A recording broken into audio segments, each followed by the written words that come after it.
Shalom, jemaat Tuhan dimanapun Anda berada, kembali lagi dengan Petamburan Bible Study.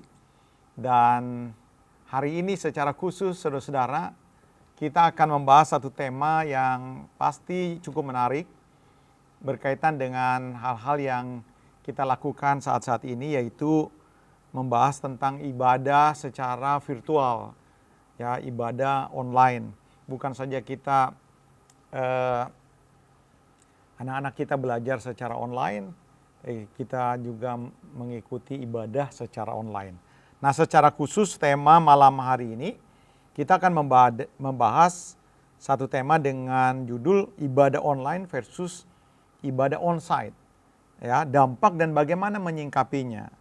Saudara-saudara, karena sesuatu kejadian yang extraordinary, maka ibadah secara online jelas adalah sebuah keniscayaan. Ya, saudara-saudara, extraordinary situation itu bisa mengakibatkan sesuatu yang normal bisa jadi sesuatu yang tidak normal jadinya. Sesuatu yang biasa kita lakukan dan itu tidak biasa kita lakukan jadinya. Termasuk ibadah secara online. Kalau kita mundur, ya, beberapa tahun yang lalu, kita tidak akan bisa membayangkan bahwa kejadian ini bisa dilakukan, ya, ibadah, melakukan segala sesuatu yang biasa dilakukan di dalam gereja, lalu dilakukannya melalui live streaming lewat internet seperti itu. Nah, saudara-saudara, kejadian extraordinary situation inilah yang menyebabkan ibadah secara online adalah sebuah keniscayaan. Ya, situasi extraordinary bisa saja karena kerusuhan, ya, saudara-saudara, di negara-negara tertentu yang persekusi terhadap minoritas, ya, terutama di dalam melakukan kegiatan ibadah, bisa saja akhirnya membuat, ya, umat tidak lagi bisa beribadah di dalam gedung-gedung tempat ibadah mereka. Nah, lewat peristiwa pandemi, saudara dan saya sampai hari ini, ya, kebanyakan kita melakukan ibadah secara online.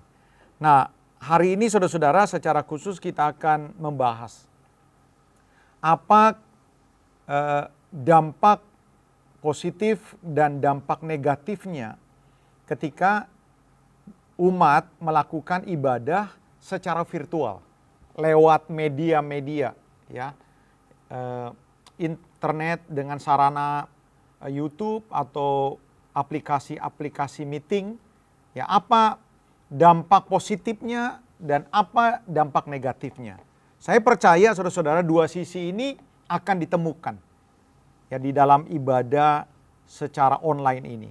Nah, yang pertama saya akan mengajak saudara-saudara melihat kelebihan ibadah secara online. Ya, saudara-saudara, ada beberapa hal yang ingin saya utarakan dan tentu ini perlu dimaksimalkan, perlu dimanfaatkan jika situasi, kondisi, keadaan yang sekarang ini belum bisa pulih dalam waktu dekat, atau ada beberapa pakar yang mengatakan bahwa ini bisa berlangsung 2-3 tahun ke depan, ya, kita tidak tahu. Nah, tentu kalau misalnya ini akan terus berlangsung, maka saudara-saudara perlu catat, ya, kelebihan-kelebihan ibadah secara online dan kita bisa memaksimalkannya. Yang pertama, saudara-saudara, ibadah secara online itu kelebihannya dia fleksibel. Kenapa saya berkata fleksibel? Karena ibadah tidak terikat pada tempat, tentu di dalam gedung gereja seperti biasa, memudahkan jemaat untuk dapat mengikuti ibadah, maksud saya, dimanapun, lihat ya saudara-saudara, dan kapanpun berada.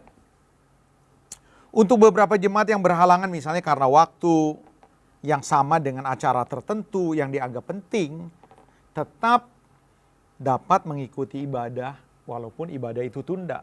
Atau mau tetap mengikuti dalam waktu yang bersamaan, dia tidak perlu harus datang ke gereja. Dimanapun dia berada, ketika aplikasi itu ada di tangannya, entah itu lewat HP, entah itu lewat laptop, mungkin lewat televisi, saudara yang memiliki fasilitas Android bisa mengikutinya. Jadi sangat fleksibel, saudara-saudara. Ini yang pertama. Yang kedua, apa kelebihan ibadah secara online? Yang kedua itu banyak kemudahannya. Jadi ternyata saudara-saudara di dalam ibadah online itu syarat dengan kemudahan-kemudahan. Misalnya ya saudara-saudara, kemudahan apa? Materi khotbah dan pengajaran dapat mudah dipilih dan ditemukan. Saudara mau pembicara yang seperti apa, model seperti apa, saudara dapat temukan. Saudara mau produk luar negeri pembicaranya, bisa ditemukan. Gaya apapun bisa ditemukan. Denominasi apapun bisa ditemukan. Ya saudara-saudara, bagi yang waktu ibadahnya tertunda dan ingin mengikuti atau waktu ibadah terganggu dengan acara tertentu sehingga tidak fokus, lalu ingin mendalami, bisa saudara-saudara. Karena apa? Tersimpan, ya, terekam. Itu kan sebuah kemudahan.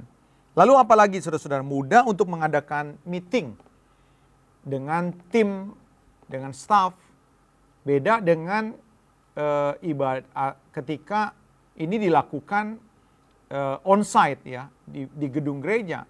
Mungkin beberapa staf, beberapa rekan tidak bisa mengikutinya karena kepentingan tertentu atau karena ada sesuatu yang mendadak terjadi.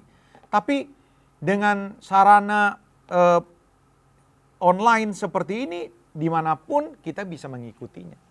Ya, dimanapun kita bisa mengikutinya selagi fasilitas online itu ada. Apalagi saudara-saudara, memudahkan ruang pengajaran. Ya, karena bisa buat podcast, blog, atau website, ya saudara-saudara. Ini kan bisa memudahkan. Data tersimpan, kita bisa mengikuti dengan rileks, tidak terburu-buru, kita bisa mengulangi lagi. Ini sesuatu kemudahan. Lalu apalagi saudara-saudara, memudahkan cara memberikan persembahan, tentu untuk kalangan tertentu. Cashless, yang sangat memudahkan saudara-saudara. Ini hal yang kedua yang merupakan kelebihan ibadah secara online. Lalu apalagi saudara-saudara keuntungan ibadah secara online? Yang ketiga, jangkauan akses luas. Ya, kegiatan gereja bisa terakses kepada begitu banyak orang. Ya saudara-saudara, bahkan sampai luar negeri bisa mengakses. Sejauh mereka searching atau mendapatkan link atau memang mencari dan mendapati apa yang disajikan oleh gereja, ya saudara-saudara. Sehingga gereja dapat dikenal, ya gereja-gereja di pelosok bisa dikenal dan dapat dipromosikan, sekaligus dapat apa? Menjangkau member-member baru. Ya saudara-saudara, sekarang ini siapa yang bisa tahan orang untuk tidak melihat tayangan-tayangan yang disajikan di dalam media-media sosial, termasuk khotbah-khotbah dari begitu banyak gereja. Ya, ini hal yang ketiga. Hal yang keempat, saudara-saudara, yang merupakan kelebihan ibadah secara online adalah ibadah secara online ini bisa menjadi sarana PI yang kreatif.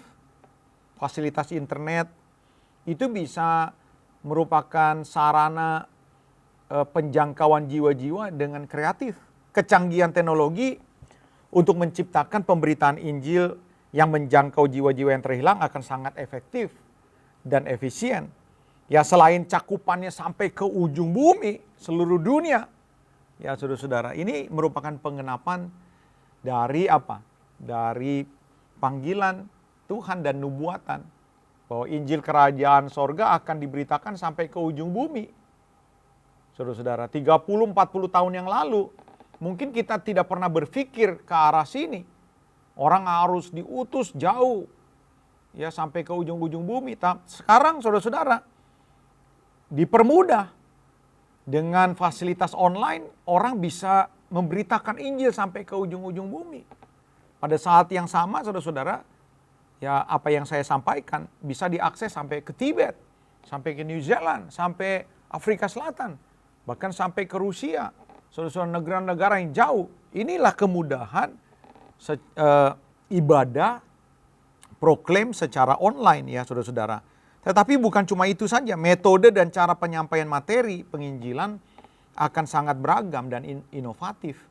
Ya misal lewat film, lewat drama inspiratif, drama animasi, talk show, kesaksian hidup, pengajaran, atau tentu khotbah saudara-saudara. Ini akan bisa dikemas dengan cara-cara yang sangat kreatif yang bisa dipakai untuk menjangkau orang-orang yang belum mengenal Injil. Jadi ini merupakan kelebihan ya saudara-saudara yang perlu kita ini sebagai jemaat, sebagai orang-orang percaya bisa memanfaatkan situasi yang extraordinary ini. Sehingga membawa kita, memaksa kita tanda kutip untuk melakukan ibadah dan sebagainya saudara-saudara secara online. Nah, apalagi saudara-saudara yang bisa kita pelajari dari tema ini. Nah, setelah kita melihat kelebihan-kelebihan ibadah secara virtual, saudara-saudara, tapi, nah ada tapinya nih saudara-saudara. Di samping kelebihan, ternyata tidak sedikit juga kekurangannya. Nah saudara-saudara, saudara perlu mewaspadai juga kekurangan-kekurangan ibadah secara online. Sebab kalau saudara tidak menyingkapi kekurangan-kekurangan ini akan sangat merugikan gereja Tuhan. Ini akan sangat merugikan jemaat. Ya, apa saja kekurangan-kekurangannya yang perlu kita waspadai? Ya, saudara-saudara. Yang pertama, saudara-saudara. Yang pertama, penyesuaian sarana teknologi ternyata tidak semua orang mudah. Tentu saudara-saudara untuk golongan milenial, orang-orang yang generasi X, Y, Z, ya saudara-saudara, orang yang lahir tahun 80-an, ya tahun 95 sampai 2010, mungkin kecanggihan dan sarana-sarana teknologi ya saudara-saudara ini bisa sangat mudah diterima. Tapi untuk beberapa kalangan ya saudara-saudara belum tentu. Ya saudara-saudara, ada kalangan-kalangan orang-orang yang berumur 50 tahun, 60 tahunan begitu, yang mungkin akan terkendala untuk menggunakan sarana-sarana ibadah secara online. Tentu kita perlu ajarkan. Ya saudara-saudara, tidak semua gereja dan jemaat memiliki fasilitas yang mumpuni. Ya terutama bagi gereja-gereja atau jemaat yang kekurangan. Untuk gereja-gereja yang memiliki dana, mereka bisa memfasilitasikan sarananya, kamera, ya jaringan-jaringan yang dengan sinyal yang kuat, ya sound system dan penataan alat-alat musik yang baik, saudara-saudara. Ini akan sangat membantu. Tapi tidak semua gereja memiliki keberuntungan seperti apa yang saya utarakan tadi. Ada gereja-gereja yang betul-betul sangat sederhana, yang jauh terpencil, dengan jaringan-jaringan yang susah, dengan fasilitas yang mungkin minim. Itu juga akan merupakan kendala untuk mereka bisa maksimal melaksanakan panggilan Tuhan, baik itu di dalam penjangkauan jiwa atau memelihara jemaat-jemaat. Apalagi saudara-saudara, di dalam penyesuaian sarana teknologi ini tidak mudah saudara-saudara. Di beberapa tempat jaringan sinyal internet itu tidak sama kuat. Itu perlu kita akui. Dan ini akan sangat mengganggu. Apalagi saudara-saudara, kita mempergunakan sarana virtual ini secara live. Ya saudara-saudara, ini bisa sangat mengganggu. Misalnya dalam kebaktian tiba-tiba mati, tiba-tiba terganggu, dan itu juga akan menjadi gangguan terhadap proses ya penginjilan, terhadap proses pertumbuhan iman yang dilakukan oleh gereja kepada jemaat.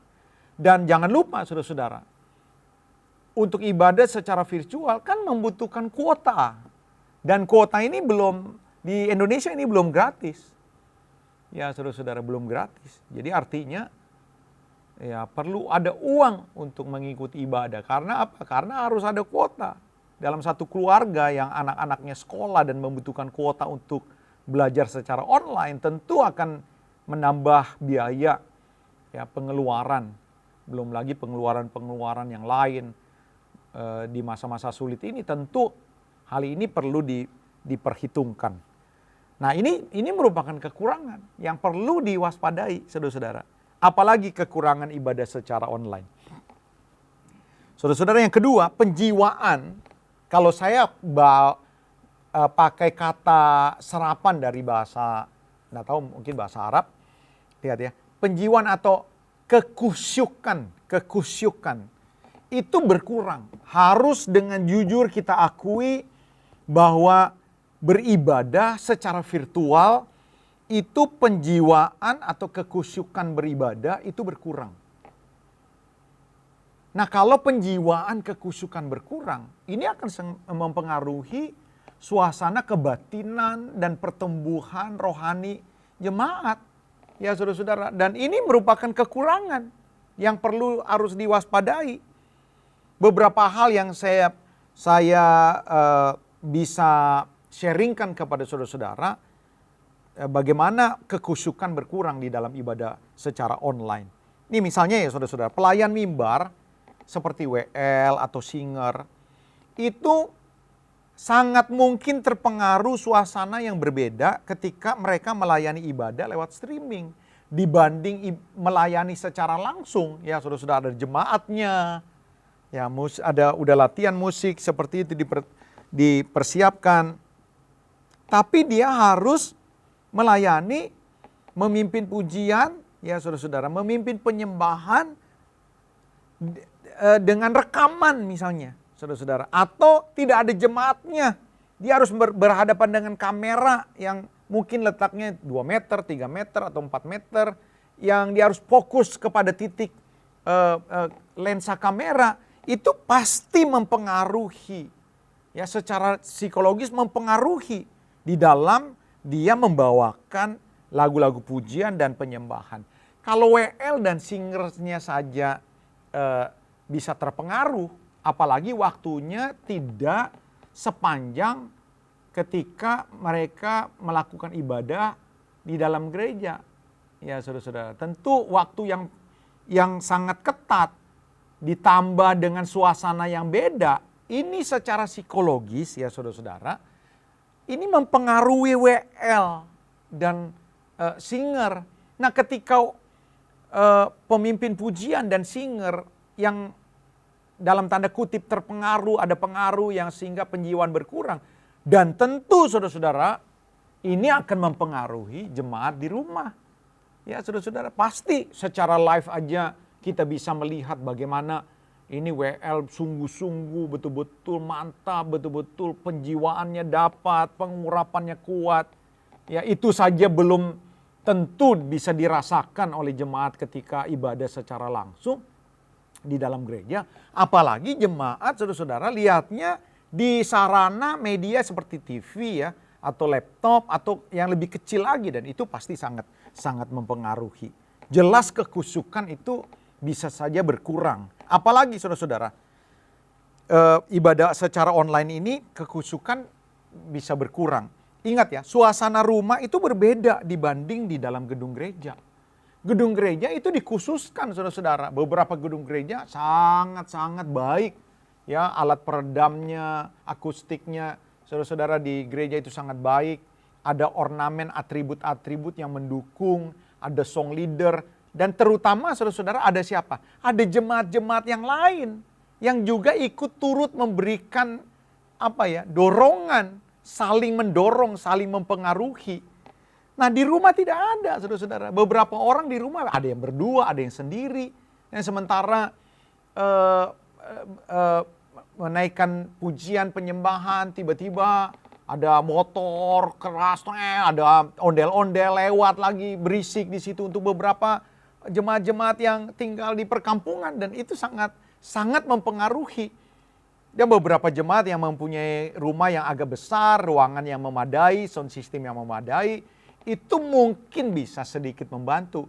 Tapi buat jemaat-jemaat yang ya rumahnya sepetak atau 2 petak atau di ruang tamu yang begitu sempit, harus kumpul dengan begitu banyak anggota keluarga, saya kasih tahu saudara-saudara, ini akan sangat mempengaruhi kejiwaan, rohani, kebatinan dari jemaat tersebut.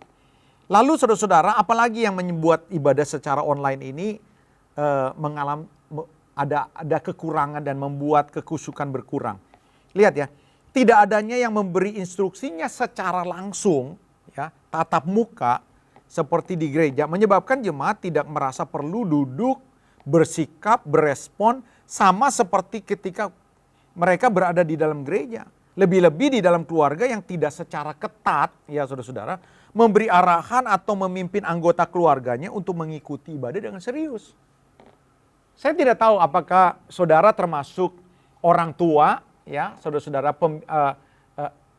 bapak atau ibu atau oma yang secara ketat betul-betul mengetahui ini jam ibadah dan menghimbau anggota keluarganya, anak-anaknya, anggota keluarga untuk siap-siap. Saudara-saudara, misalnya 1 jam sebelum kebaktian mereka sudah mulai kasih tahu, ayo mandi, seperti itu, jangan pakai celana pendek, duduk yang baik, jangan sambil tiduran, seperti itu. Saya tidak tahu, tidak mengerti, ya tidak tahu. Tapi ini bisa mungkin enggak? Bisa sangat mungkin. Orang mengikuti ibadah di tempat tidur pakai selimut, orang mengikuti ibadah juga tanpa harus mandi, gosok gigi juga. Siapa yang tahu, saudara-saudara? Ya, jadi artinya, saudara-saudara, ini akan sangat mempengaruhi kekusukan. Ya, tidak ada instruksi secara langsung, ya saudara-saudara, menyebabkan orang-orang disuruh diri, misalnya mengangkat tangan, mereka tidak meresponinya. Dan mereka berkata, siapa yang lihat? Gue nggak ikut juga, siapa yang lihat? Seperti itu. Dan jadi saudara-saudara, lihat, ini merupakan kekurangan dari sebuah ibadah secara virtual. Apalagi saudara-saudara, waktu yang dibatasi itu juga sangat mempengaruhi. Kebanyakan kita gereja-gereja sepakat ya, kurang lebih 1 jam. Ya bisa lewat-lewat dikit. Tapi 1 jam itu merupakan waktu yang sangat ketat. Ya saudara-saudara, 1 jaman itu sudah termasuk puji-pujian, penyembahan, khotbah, doa-doa, pengumuman, dan sebagainya. Dan tentu saudara-saudara, kalau ini tidak diwaspadai, ada kesan terburu-buru. Sehingga ya saudara-saudara, kita sama-sama mengerti ya, bahasanya seperti apa ya yang kalau mau saya ungkapkan ya, kayak belum masuk gitu loh. Kita menyembah belum saja begitu puas, tiba-tiba harus berganti sesi untuk dengarkan khotbah. Khotbah harus buru-buru, belum betul-betul menyadari, ya kita mesti harus selesai. Dan ini tentu saudara-saudara, kalau sekali lagi, saya mengulang-ulang, kalau kita tidak betul-betul mewaspadainya, ibadah secara online ini bisa membuat jemaat ya tidak mendapatkan sesuatu yang maksimal, saudara-saudara. Apalagi saudara-saudara yang bisa menyebabkan ibadah secara online ini kekusukan berkurang. Lihat ya, prasarana media yang kecil itu secara psikologis mempengaruhi loh. Ya saudara-saudara. Beda dengan live ya, kita lihat orang secara langsung, apalagi untuk ruangan gereja yang tidak terlalu jauh seperti gereja-gereja Katolik yang mungkin jaraknya jauh, gedungnya tinggi. Tapi untuk beberapa gereja-gereja, ya saudara-saudara ya, jarak song leader dengan jemaat 3 meter atau 4 meter. Wah, itu akan sangat mempengaruhi saudara-saudara sound system yang terdengar begitu jelas. Ya, saudara-saudara. Dibanding misalnya lihat TV. Atau lebih kecil lagi laptop.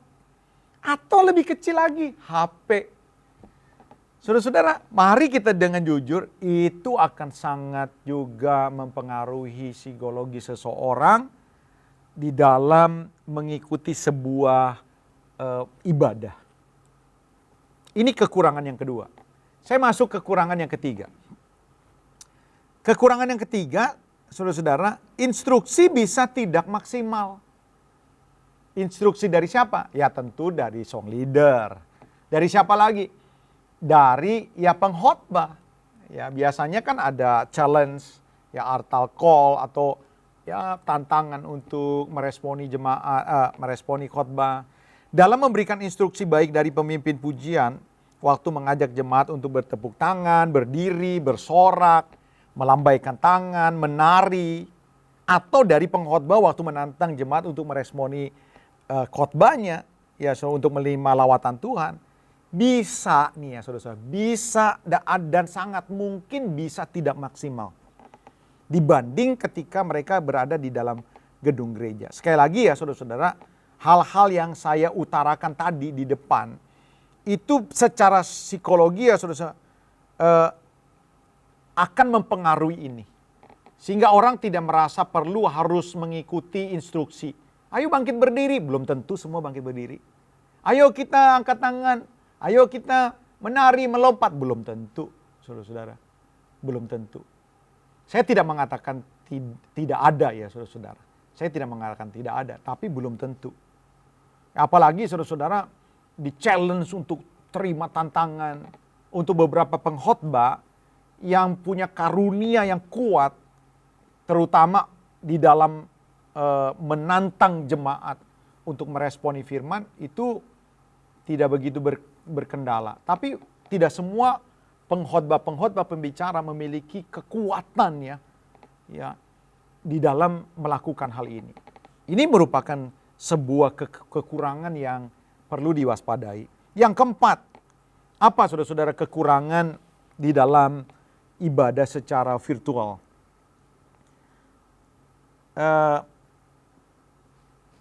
Yang keempat, pertumbuhan rohani jemaat. Saudara-saudara, makanya perlu diwaspadai ini. Ini hal yang sangat penting. Kekurangan ibadah secara online itu bisa menyebabkan pertumbuhan rohani bisa terhambat. Kenapa pertumbuhan rohani bisa terhambat, Bapak Ibu?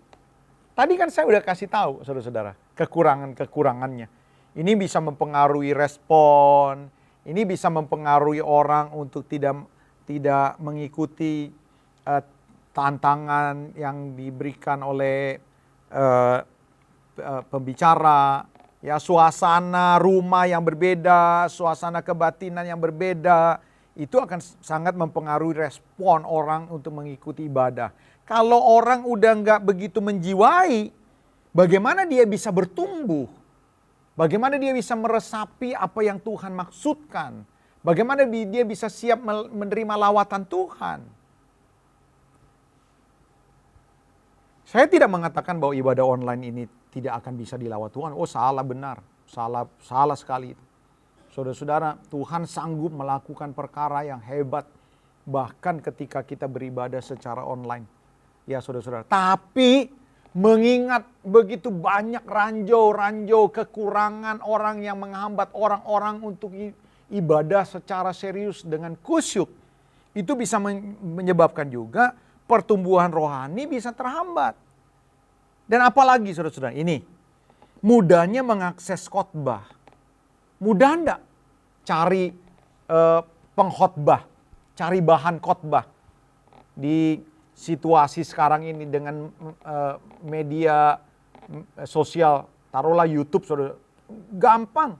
Saudara mau khotbah orang-orang Metodis, saudara mau khotbah orang-orang Katolik, saudara mau khotbah orang-orang Reform, saudara mau khotbah orang-orang karismatik, saudara mau khotbah orang-orang tabernakel, saudara-saudara semuanya bisa dicari. Saudara mau judul khotbah yang seperti apa, ceramah khotbah yang seperti apa, ada saudara-saudara. Saudara mau produk, mau cari pengkhotbah produk luar negeri, ada saudara-saudara. Ya, pengkhotbah Afrika yang kita tahu banyak, beberapa di antara mereka yang banyak lakukan mujizat-mujizat, ada saudara-saudara.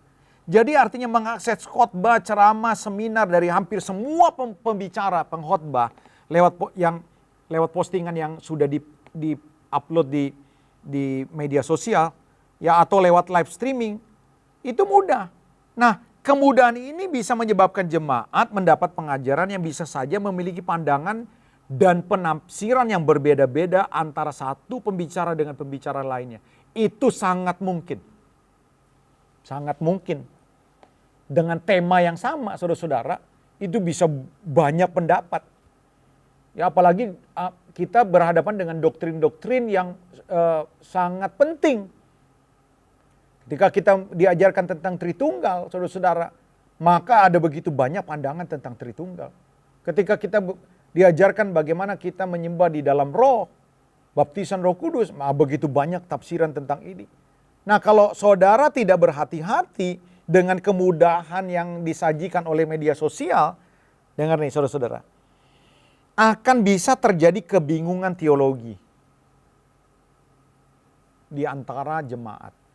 Sehingga apa, saudara? Sehingga visi dan misi gereja bisa tidak berjalan secara konsisten.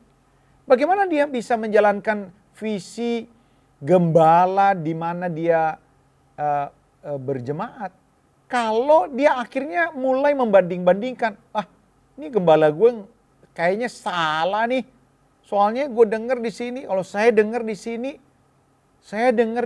saudara-saudara. Sehingga apa, saudara-saudara? Sehingga akhirnya timbul sebuah keraguan-raguan untuk mendukung bahkan gereja di mana saudara berjemaat sendiri.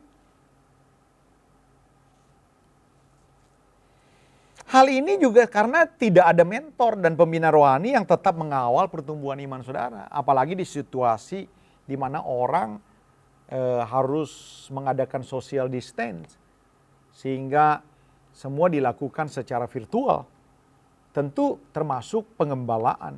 Nah, kalau misalnya tidak ada yang mengawal saudara, ya pertumbuhan bisa terhambat. Kalau pertumbuhan saudara terhambat, ini merugikan nggak? Sangat merugikan. Dan itu sebabnya saudara harus waspada. Apalagi kekurangan ibadah secara online. Yang kelima, saudara-saudara, saya mencatat, hati-hati dengan kreativitas. Tidak dilarang, saudara harus berkreativitas. Makanya saya kasih di poin ini dengan judul kreativitas versus esensi ibadah raya. Apa itu maksudnya, Pak? Kreativitas versus esensi ibadah raya. Begini maksudnya. Di era digital dan perubahan generasi menyebabkan gereja melakukan tanda kutip kompetisi di dalam melakukan kreativitas, di dalam menyajikan produk. Produk juga tanda kutip. Tentu ibadah, segala macam bentuk yang berkaitan dengan hal-hal yang rohani, ya, agar tayangan diminati. Ya, diminati oleh penggemar. Ya, tentu penggemarnya ya jemaat, ya saudara-saudara. Gereja akhirnya terus berlomba-lomba menyajikan hal-hal yang enak dan pas untuk dilihat dan didengar. Sesuai dengan selera orang di akhir zaman. Ya, tidak salah berkreativitas, namun ya saudara-saudara, jika isi tayangan yang terutama bertujuan supaya pelanggan suka, pelanggan senang menontonnya, itu bisa mengaburkan esensi ibadah. Apa itu esensi ibadah? Ya doksologi, saudara-saudara. Ya doksologi itu kira-kira tujuan ibadah bagaimana kita menyadari panggilan kita sebagai umat yang sudah ditebus untuk melakukan puji-puja kepada Bapa. Ya, lewat karya Roh Kudus, melalui Roh Kudus. Itu. Jadi saudara-saudara, karena melulu menyajikan bagaimana upaya terus supaya orang lihat enak, orang lihat senang, orang lihat suka, seperti akhirnya lupa, saudara-saudara. Tujuannya akhirnya membuat orang senang, bukan lagi membuat Tuhan suka. Dan ini sangat tipis dan perlu hati-hati. Inilah kekurangan ibadah secara online. Apalagi saudara-saudara, yang keenam, bisa menimbulkan sikap menggampangi. Ibadah secara online, sekali lagi, bisa menimbulkan sikap, ya saudara-saudara, menggampangi. Ingat ya, kemajuan teknologi media seperti YouTube membuat jemaat bisa melihat live streaming walaupun ditunda atau walaupun tertunda. Karena setiap postingan terekam, ya, dan tersimpan. Sikap untuk, saya kasih penekanan, sikap untuk sering, ya itu penekanannya. Sikap untuk sering melihat siaran tunda, ya saudara-saudara, karena ada kepentingan tertentu, atau terlambat bangun, atau sengaja terlambat bangun, dapat membangun sikap menggampangi. Gampang lah, ntar juga bisa, gampang lah. Orang tua suruh anak-anak youth-nya, ayo beribadah. Udah jam segini, gampang mah. Masih ngantuk nih, gampang nih. Beberapa orang, aduh hari Minggu ini enak-enaknya untuk bikin acara, gampang lah itu. Nanti pulang acara, gampang lah. Saudara-saudara. Sehingga, saudara-saudara, ini dampaknya. Melakukan ibadah raya dengan konsisten dan disiplin bukanlah hal yang menjadi prioritas. Bukan acara saya atur setelah saya lakukan ibadah. Tapi karena fasilitas, gampanglah ibadah nanti bisa diatur. Itunya jadi terbalik. Saudara-saudara. Jadi terbalik. Saudara jangan salah paham ya. Tentu ada situasi yang betul-betul urgent, dadakan. Nah, itu dapat bisa kita mengerti. Tapi saudara-saudara, bisa saja itu tidak terjadi. Yang ketujuh, saudara-saudara. Apa kekurangan ibadah secara online? Lihat ya, yang ketujuh, pelayanan pengembalaan, pelayanan pastoral, itu jelas kurang maksimal. Ya jelas dong, saudara-saudara. Kalau pelayanan pastoral dilakukan secara online, pasti tidak akan atau berbeda dengan ketika kita tatap muka, ketika kita bisa begitu dekat memberikan kekuatan. Keterbatasan tatap muka menyebabkan pelayanan pastoral ya dilakukan dengan sarana media sosial. Ya mungkin lewat quote rohani, renungan singkat tertulis, atau dengan audio atau video. Namun tetap memiliki keterbatasan jika dibanding dengan tatap muka dan berbicara secara langsung. Jadi ini perlu diwaspadai. Apalagi keterbatasan tatap muka menyebabkan pelayanan pastoral dan pelayanan koinonia, maksudnya persekutuan, jelas terganggu ya saudara-saudara. Ini perlu diwaspadai. Apalagi saudara, yang kedelapan, kekurangan ibadah secara online menciptakan generasi yang semakin menjauhi ibadah secara onsite. Yang saya maksudkan generasi ini, tentu yang saya maksudkan adalah generasi milenial. Generasi milenial itu mungkin terdiri dari generasi misalnya X, atau generasi yang terbaru, kalau misalnya digabungkan masuk dalam generasi milenial, ada generasi Z, ya saudara-saudara. Kalau misalnya digabung, jadi orang-orang yang kelahiran tahun 1980-an. Ya kalau misalnya dia sudah mengerti teknologi, ya umur dari kalau lahir tahun 80-an ya orang-orang umur 30-an, 35. Tapi orang-orang yang lahir tahun 95-an atau 98 sampai 2010. Ini orang-orang yang terlahir yang sudah berada di area teknologi internet yang mencapai era keemasannya. Nah, beberapa alasan yang saya katakan bahwa bisa menciptakan sebuah generasi yang semakin menjauhi ibadah secara onsite. Apa beberapa alasan? Karena sarana media sudah tersedia, mudah. Dan dapat memiliki sesuka hati siapa pembicaranya, apa tema materinya, seperti apa kebaktiannya, penyajiannya. Dan yang terpenting buat mereka nih saudara-saudara, mereka bebas mau kapan saja, waktu, kalau sudah sempat. Saya jadi teringat satu ayat ya saudara-saudara di dalam 2 Timotius. 2 Timotius pasal yang keempat, ayat yang ketiga, dikatakan gini.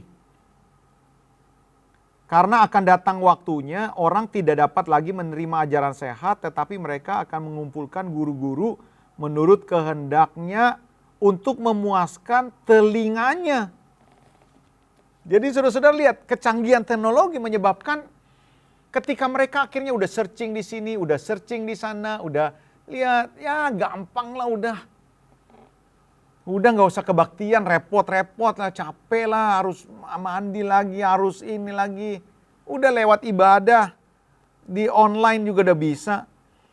Apalagi saudara-saudara bisa menciptakan generasi yang semakin menjauhi ibadah di dalam gereja. Saya tidak mengatakan sekali lagi ya saudara-saudara bahwa ibadah online itu tidak bisa dilawat Tuhan. Nanti penutupnya saya kasih tahu saudara-saudara. Lihat ya, pengalaman dan keteladanan orang tua yang tidak memadai tentang esensi beribadah raya menyebabkan generasi ini bisa menganggap dengan melihat di medsos itu sudah berarti beribadah. Jadi ya orang tuanya juga udah esensi ibadah nggak tahu, nggak memberi keteladanan. Saudara-saudara, udah anak-anaknya udah pasti lebih parah. Sehingga ketika ibadah bisa diadakan kembali di dalam gereja, mereka bisa menganggap itu tidak efisien dan lebih memilih untuk tetap beribadah secara online.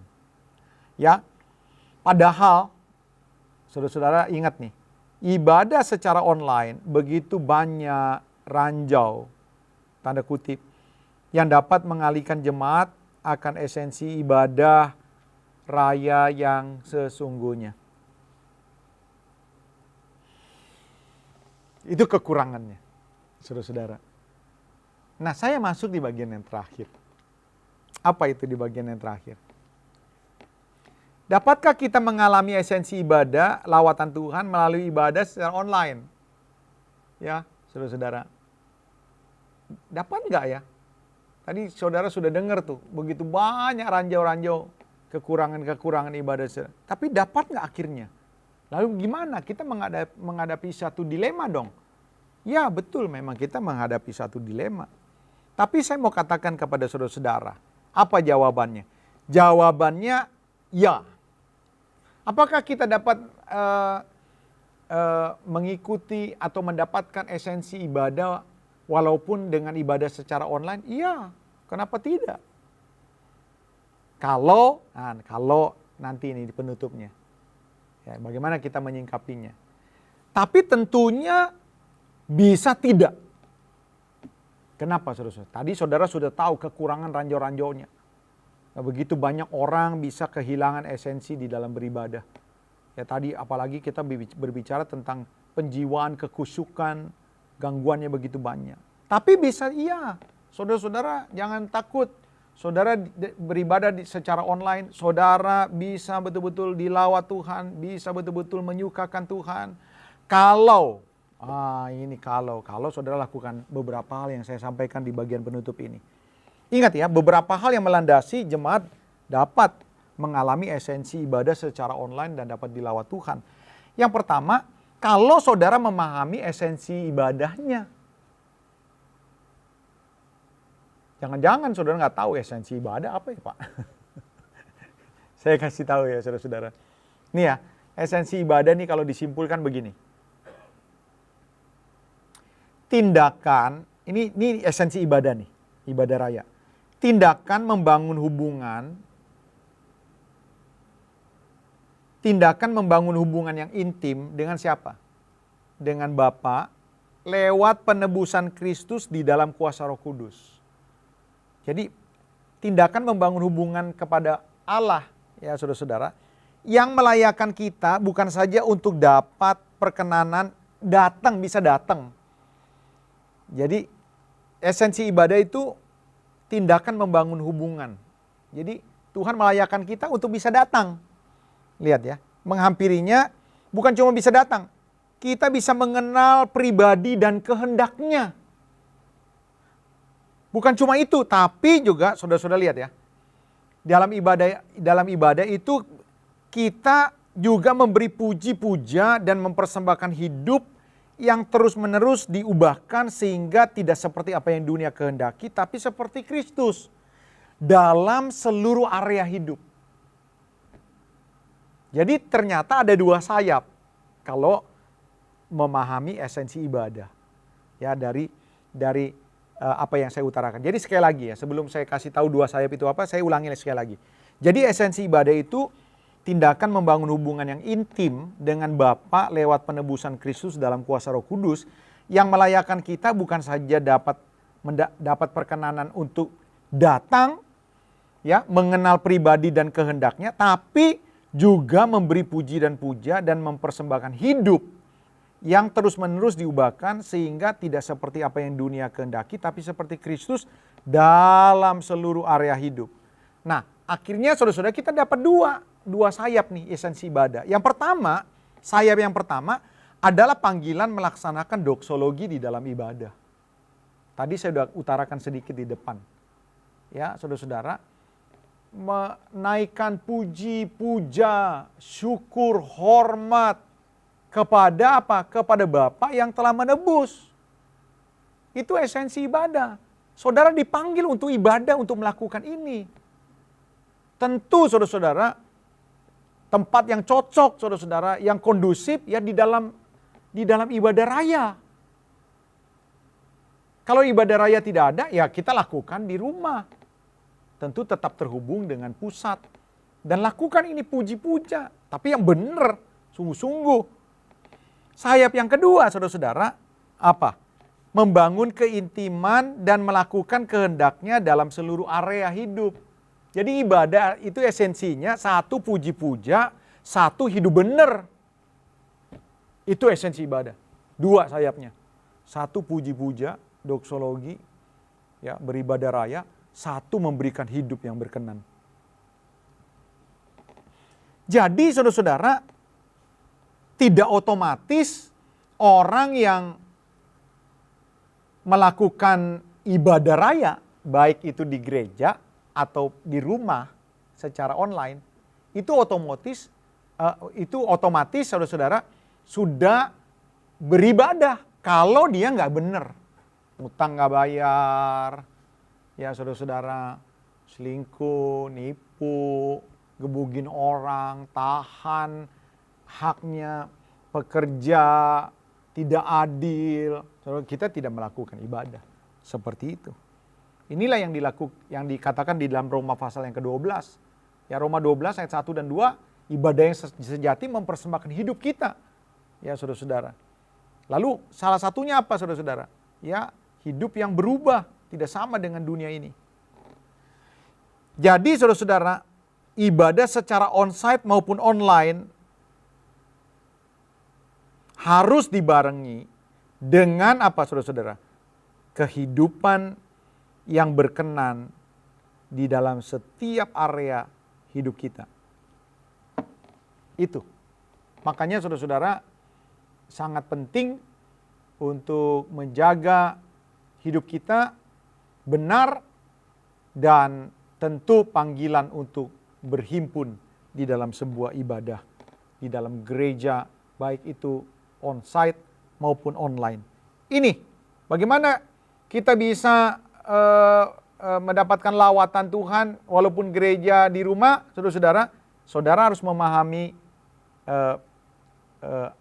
esensi ibadah seperti apa. Tadi kita sudah jelaskan. Yang kedua, bagaimana kita bisa mengalami esensi ibadah dan lawatan Tuhan walaupun secara online. Saudara yang kedua, saudara harus memahami bukan esensi ibadah saja. Yang kedua, saudara harus memahami bahwa beribadah itu kehendak Tuhan. Ingat nih, makanya saudara nggak boleh main-main ibadah secara online. Karena ibadah ini adalah kehendak Tuhan. Makanya saudara perlu serius walaupun saudara-saudara ada tayangan ulangnya. Karena ibadah itu bukan pilihan saudara-saudara. Walaupun Tuhan memberikan kehendak bebas dalam hidup setiap orang, namun panggilan untuk beribadah bukanlah sebuah pilihan, tapi kehendak Allah. Saya baca ya di dalam kitab Ibrani, pasal yang ke-25. Ibrani pasal yang ke-25. Ibrani 10 ayat yang ke-25 maksud saya. Dikatakan begini, janganlah kita menjauhkan diri dari pertemuan-pertemuan ibadah kita seperti yang dibiasakan oleh beberapa orang, tetapi marilah kita saling menasihati dan semakin giat melakukannya, maksudnya beribadah saudara-saudara, menjelang apa? Menjelang kedatangan Tuhan Yesus. Jadi Alkitab, kehendak Tuhan berkata, jangan menjauhkan diri dari pertemuan-pertemuan ibadah. Bahkan Mazmur pasal yang 100, ini salah satu Mazmur yang terkenal. Mari masuk ya, datang ke dalam baitnya dengan sorak-sorai, dengan ucapan syukur, dengan puji-pujian. Seperti itu. Dengar nih, beribadah bukanlah menguntungkan Allah. Allah tidak diuntungkan dengan saudara datang ke gereja. Kitalah yang diuntungkan. Saudara-saudara, kita Maleaki berkata, Tuhan membedakan orang yang beribadah kepada Allah dan orang yang tidak beribadah. Artinya saudara-saudara, tentu orang-orang yang beribadah mendapatkan kebaikan, kemurahan Tuhan. Beribadah kepada Allah itu bukti kasih, bukti syukur dan hormat. Jadi kalau saudara mengatakan bahwa saudara mengasihi kepada Tuhan, ya buktikanlah dengan ibadah. Walaupun saudara-saudara tidak ada yang lihat saudara, mungkin saudara sendiri atau berdua. Ya, saudara-saudara, bukan berarti kita akhirnya mengabaikan panggilan ibadah walaupun secara online.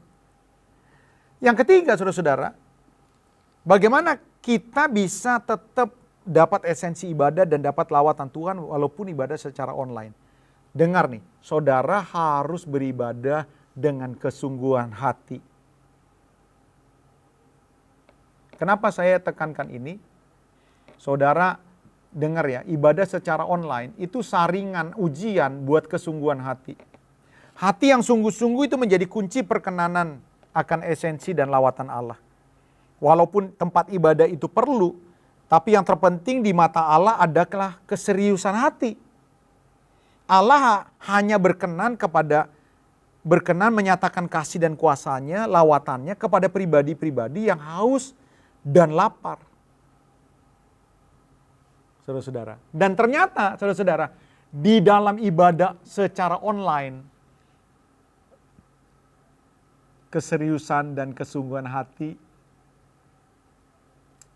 berkurang. Makanya saya kasih tahu, kalau saudara tidak waspada, selama ibadah secara online, banyak orang bisa tidak mendapatkan lawatan. Ya, saudara-saudara, maaf. Banyak orang bisa tidak mendapatkan lawatan Tuhan. Lihat ya saudara-saudara, ingat nih, keseriusan hati itu terpancar dari skala prioritas.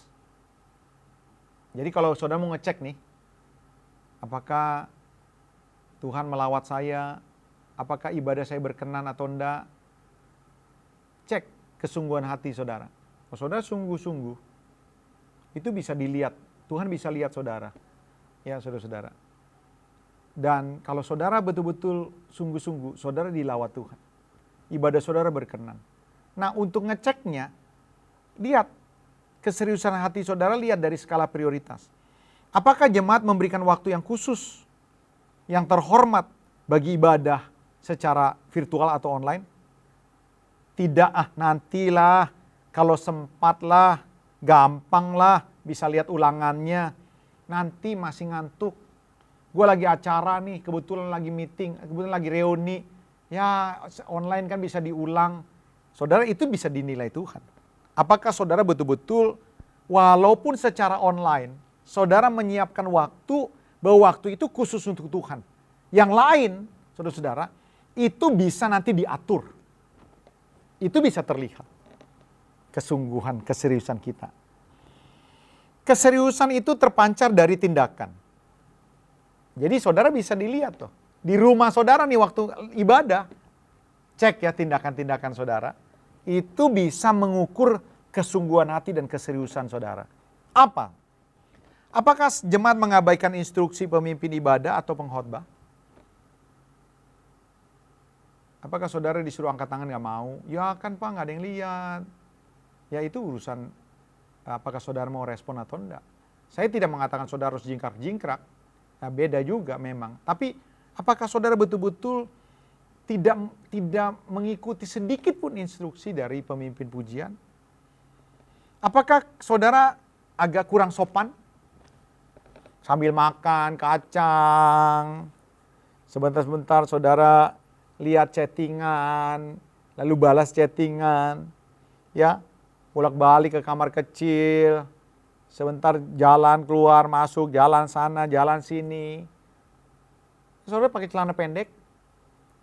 Ya mungkin saudara berkata, kedewasaan rohani tidak diukur dari urusan pakai celana pendek atau tidak. Tapi paling tidak saudara-saudara, saudara punya niatan gitu. Saya tidak suruh saudara pakai batik, saya tidak suruh saudara pakai jas, berdasi, tidak. Tapi paling tidak apakah saudara mandi, mempersiapkan diri, saudara pakai pakaian yang rapi walaupun ya santai tapi rapi, itu bisa dinilai oleh Tuhan. Saya tanya lagi hal yang lain. Apakah saudara setiap kebaktian ibadah secara online, saudara betul-betul siapin persembahan dan melakukan persembahan? Atau saudara gampang lah, nantilah, atau sama sekali tidak? Itu menunjukkan keseriusan kita atau tidak. Dan Tuhan lihat saudara. Pemimpin pujian tidak lihat saudara, gembala saudara tidak lihat saudara, tapi Tuhan lihat. Tuhan lihat. Ya, mungkin jemaat tidak harus melakukan gerakan-gerakan yang sama seperti beribadah di gereja ya. Namun bukan berarti tidak sama sekali. Ya, ingat ya, kesaksian gereja-gereja di bawah tanah di Cina pada masa-masa tertentu, ya di masa penganiayaan begitu masif, persekusi begitu masif, mereka akhirnya sembunyi, beribadah di rumah-rumah tersembunyi. Nah, mereka bernyanyi, bersorak, bersukaria, bertepuk tangan, tapi dengan cara yang senyap. Jadi mereka tepuk tangan gak kena tangannya. Mereka bergembira karena situasi. Tapi apakah ini mengurangi esensi? Tidak, justru Tuhan melihat kesungguhan mereka. Bagaimana dengan saudara yang ada di rumah? Ya, ada di tempat tidur, belum sikat gigi, mungkin terlambat. Ya, saudara pakai celana pendek, aut-autan, ya sambil berbaring, sambil melonjorkan kaki. Bukan menyiapkan, cari duduk yang terhormat, diatur duduknya. Saya tidak tahu berapa banyak orang tua, hai pria-pria, suami-suami, orang tua yang akhirnya memimpin. Ayo 1 jam lagi kita mau beribadah, ayo mandi semuanya, siapkan persembahan. Kalau saudara-saudara udah selesai nggak pakai persembahan, pakai amplop, ya saudara transfer ya nanti ya. Seperti itu. Ini menunjukkan kesungguhan. Dan saya mau kasih tahu saudara-saudara, yang ukur adalah saudara di hadapan Tuhan. Makanya saya berkata saudara-saudara, ibadah online bisa dilawat Tuhan, tapi ranjaunya banyak. Yang terakhir saudara-saudara, lakukanlah dengan iman. Kalau saudara mau dilawat Tuhan walaupun ibadah secara online, saudara lihat, pahami dan alami esensi ibadah. Yang kedua saudara-saudara, saudara harus mengerti beribadah itu bukan pilihan, tapi kehendak Tuhan. Yang ketiga, Tuhan menginginkan kita sungguh-sungguh walaupun di rumah. Dan yang terakhir, mari lakukanlah dengan iman. Ya saudara-saudara, Ibrani pasal yang ke-11 ayat yang ke-6, barang siapa mau datang menghampiri Allah, dia harus percaya bahwa Allah ada. Jadi Allah ada di tengah-tengah saudara, di rumah saudara, walaupun mungkin di dalam kamar, tersembunyi. Tapi respon dan kesungguhan saudara dinilai. Matius 6 ayat 6 dikata, kalau kamu berdoa masuklah ke dalam kamar, kunci pintu, Bapamu di sorga tahu. Jadi saudara-saudara, mari percayalah bahwa Bapa di sorga melihat saudara, melihat kesungguhan saudara, melihat niatan saudara, melihat mimik saudara, melihat persembahan saudara. Walaupun saudara tidak ada di dalam gedung gereja. Ingat Daniel waktu di Media, jauh dari Yerusalem. Tapi dia melakukan ibadah kalau sekarang virtual, jauh di ruangannya. Tapi dia percaya di ruangan itu Tuhan melawat. Nah saudara-saudara, kira-kira inilah yang bisa saya sampaikan kepada saudara-saudara dimanapun berada tentang ibadah secara online dan di gereja. Saudara semua sudah tahu.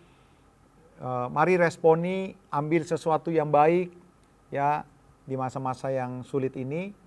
Kalau saudara memiliki pertanyaan tentang hal-hal yang berkaitan dengan tema ini, silakan saudara WA di nomor yang ada di layar monitor saudara. Dengan senang hati kita akan bisa menjawab pertanyaan-pertanyaan saudara. Puji Tuhan. Mari kita tundukkan kepala, kita akan akhiri PBS pada malam hari ini. Bapa di sorga, terima kasih untuk lawatanmu dalam PBS pada malam hari ini. Kami percaya Tuhan bukan saja pelajaran-pelajaran yang boleh kami dengar malam hari ini memberikan kami pengetahuan yang bertambah, tapi kami percaya ini akan memberi dampak yang positif, khususnya di dalam pengiringan kami kepada Tuhan. Terima kasih Tuhan, dalam nama Yesus kami berdoa, haleluya, amin. Sampai berjumpa lagi PBS di minggu depan. Tuhan Yesus memberkati.